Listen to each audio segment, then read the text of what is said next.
Welcome, ladies and gentlemen, to the hospitality tent at Pimlico and to Baltimore for the 141st running of the Preakness. Our press conference is about to begin. At this time, I would like to introduce Belinda Stronach, Chairman and President of the Stronach Group. Thank you. Good morning, everyone. It's great to see such a turnout. I'm excited to be here with you this morning, and it's with great pleasure that I'm here to announce the world's richest horse race on behalf of the Stronach Group, the Pegasus World Cup. We at the Stronach Group believe this is going to be an industry game changer.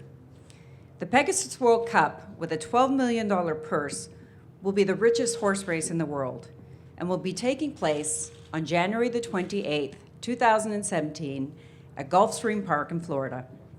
Tim Ritvo, who is here with me, is the COO of the Stronach Group.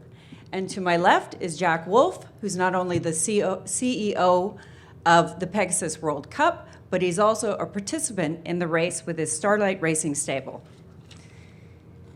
The Pegasus World Cup represents the Stronach Group's ongoing commitment to invest in the future of horse racing, to make it more viable, to make it more exciting, and to modernize the sport to attract a whole new generation of fans.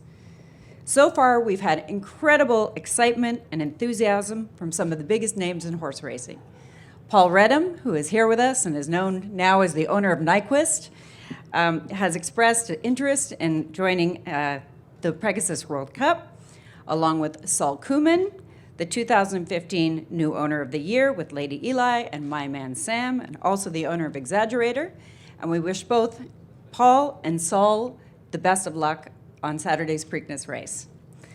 Also joining the Pegasus World Cup is Coolmore Stud, the world's largest breeding operation from Ireland. So this brings an exciting international dimension to the Pegasus World Cup. In total, there are 12 entrants, each paying $1 million to buy a spot in the Pegasus World Cup starting gate. Each entrant can race, lease, contract, or share a starter. They can also sell their spot in the starting gate. All 12 entrants will not only be competing for the richest purse, but they will also share 100% of the net income from the handle, the sponsorship, and the media rights. And the winning horse will receive $7 million, which is the largest winning prize in the industry and even larger than the Dubai Cup. So on that note, I'd like to turn it over to Jack to say a few words, and then Tim, and we'll open it up for questions. Do I need this? Okay. I was just totally excited about the interest in this race. We became oversubscribed on Monday, and then finally we decided to close it out on Tuesday. So here we are Thursday, and I want to thank all the people within the Stronach management group that we all work together, and actually all of us brought people to the plate. So having said that, we're excited. Let me read off the entrants here.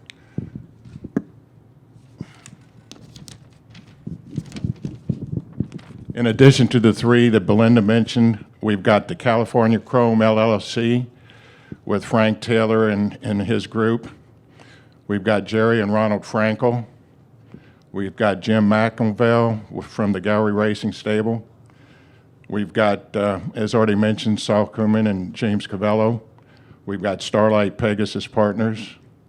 We've got a first-time starter, Daniel Schaefer. We've got Rosedown Racing Stables, Jeffrey Weiss. Of course, we got the Stronach Group. I think he wanted 3, but we had to shut him off, But and then Reeves Thoroughbred Racing, and a new stable here, Ruis Racing. So I thank all these folks for participating. I can't wait for the day to come. But let me turn it over to Timmy, and he can tell us a little bit about the procedures. Yeah, I can't tell you how exciting this is, this new innovative thinking. Mr. Stronach and the Stronach Group always cutting edge and trying to continue to promote and grow our sport, the excitement. Gulfstream Park is absolutely honored to host the first and inaugural running. We're thinking that, with a $12 million purse, the excitement it's going to generate, just the talk of this and seeing the internet blow up once it was released. We're getting calls already about reservations. We're getting calls internationally about the series and high-end groups wanting to travel over and make sure they had spots available. Obviously, anybody's that been to Gulfstream Park and seen the monument of Pegasus there, the indication of what horse racing is and the model. So Mr. Stronach's belief that this would be a great place to start it out. And being an operator, what else could you wish for that when you put up a race and get 12 entrants within 2 days at $1 million apiece, it's exceptional. Just now in the Alibi Breakfast, 2 or 3 people come over wondering if they could get in, and sadly had to tell them it's already oversubscribed. So, I mean, it was a great initiative idea. How many times people have gone out to buy a horse for a lot of money to enter him into a specific race. With the makeup of this race, you're allowed to own the spot. You own the spot in the gate, hopefully for a horse that you have, and if not, you're able to negotiate and lease that spot. But also something that's innovative is sharing in the revenue that's earned on that race that day, the television, and also the sponsorship rights. So the return to the investor right away, just for running in the race, was $250 without any of those incentives added. So I mean, we think it's a great new concept. Obviously, it was received really well, and we're really excited to throw this off. Gulfstream Park has been a brand like the Stronach Group to initiate new thoughts and new beliefs in racing, and we hope that we can have an exceptional event and live up to what this should be for the whole entire Stronach Group and the thinking of moving our game forward. I believe we're open for questions and answers. When you say oversubscribed, how many people have either paid up or expressed interest? And I guess the other part of that is, have they actually paid the money, or they just said, "Hey, I'm interested"? Actually, I can answer that. Go ahead. If you want me to. We were oversubscribed Tuesday. We had 14 people wanting the 12 spots. We talked to 2 of the people that ended up partnering with another outfit, and one dropped out. But to answer your question specifically, everybody's paid up. The deal is closed with the 12 entrants that I just went through. And I'd like to add just to that Mr. Stronach was willing to take 2 or 3 spots to make this a successful event, and we had to actually ask him to give up one of the spots, so he's down to 1 spot. What is the life of the series? The life of the series will continue to go year after year after year? Yeah, we hope as an operator that the initial running of it, what it will look like 5 years from now, will be even more significant. Obviously you learn from these things, and every time you run one, you get a little better and better at it.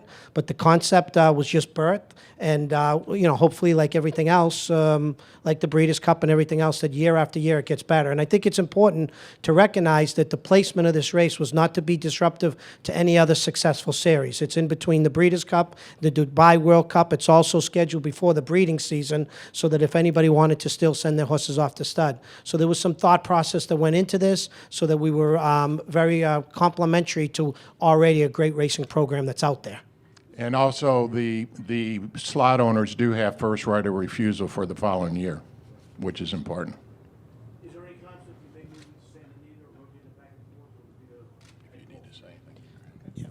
I mean, I think as a progressive company, we always look at options. We always say everything's on the table. So as of this time, we're really focused on making this successful and doing it at the highest end.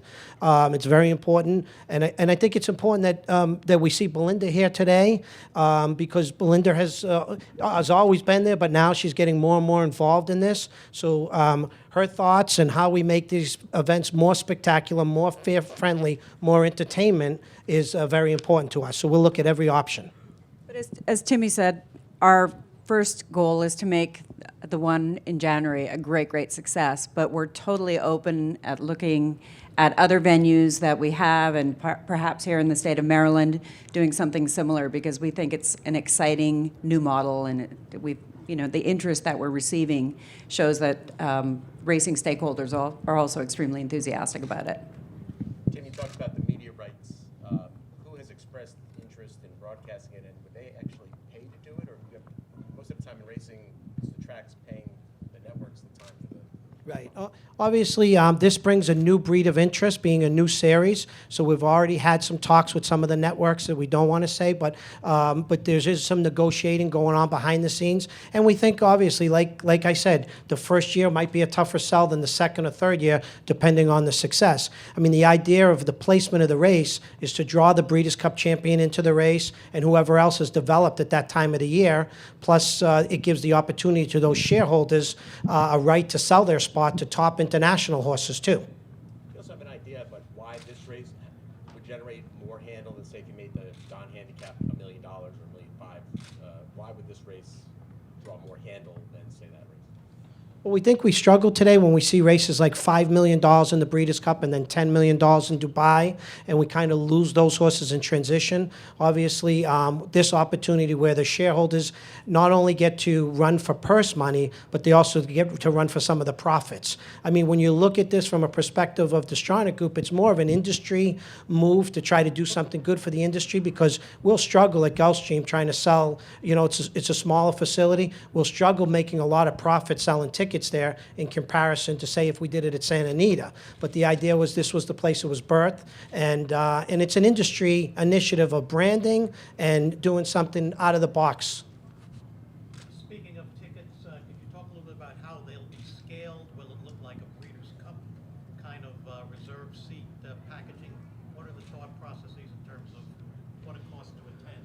Yeah, and this all came together so fast. So those are things that are in the process now. There'll be a lot of talks after the Preakness and how do we make that event spectacular. As Belinda said, it's very important in her initiative to make everything very, very, very nice and to do things right, to make sure that the brand of the Stronach Group and racing is done at the proper level. So it's about, there's going to be lots of meetings and lots of discussions on how to make it a spectacular event.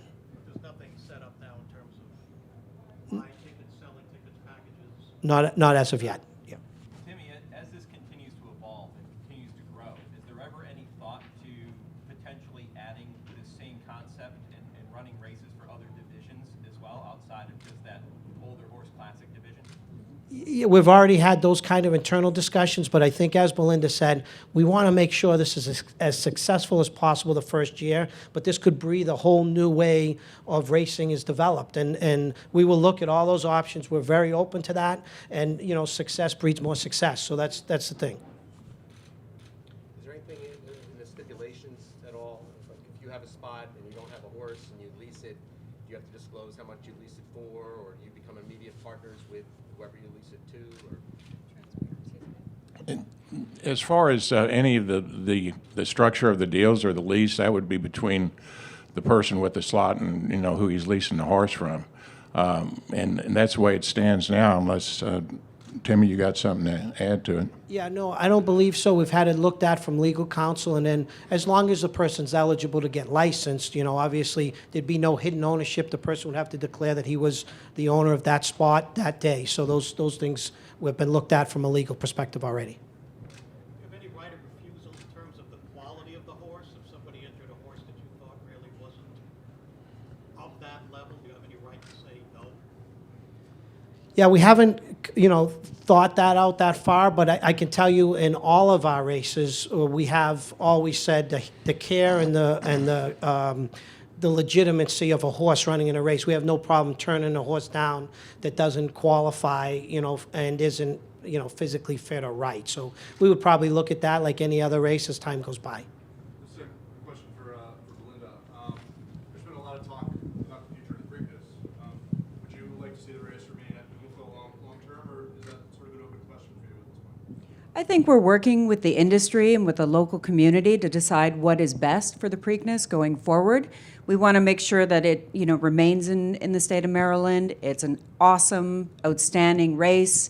It brings a lot to the state of Maryland. It employs a lot of people. So there are many great economic benefits to hosting the Preakness here in the state of Maryland. And really, we have to work together with local officials and with the Racing Commission to determine what is best for the Preakness.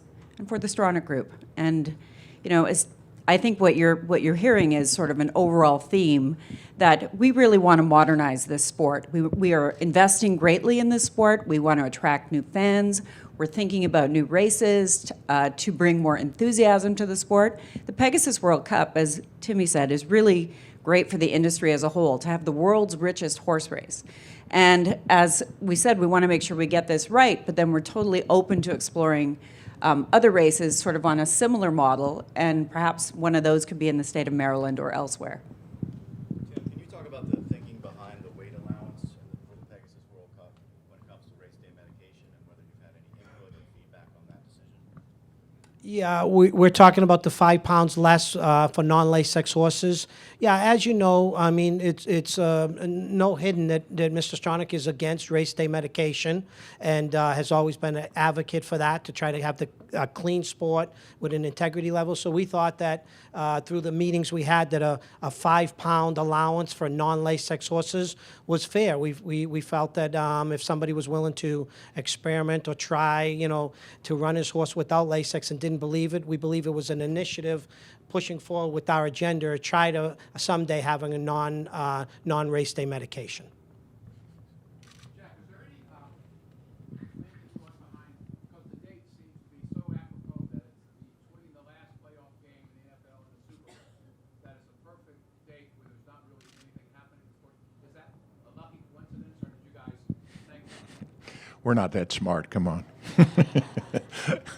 But actually, we did have to consider putting the race in 2017 in order to get the Grade 1 status from the Don. So from there, it was a matter of early January. I think we originally talked about January the 7th. So it is to give the stallion owners, you know, a little more time to let the stallions down if they want to run. And then we started looking at the dates from a TV perspective and ended up deciding on the 28th because of that weekend before the Super Bowl. So all the networks can come in and bid for the race. So this race is replacing the Don? Is that right? Yes, because we wanted to make it a Grade 1, we had to absorb it within the exact, or within the close same period of time and the same distance and everything else.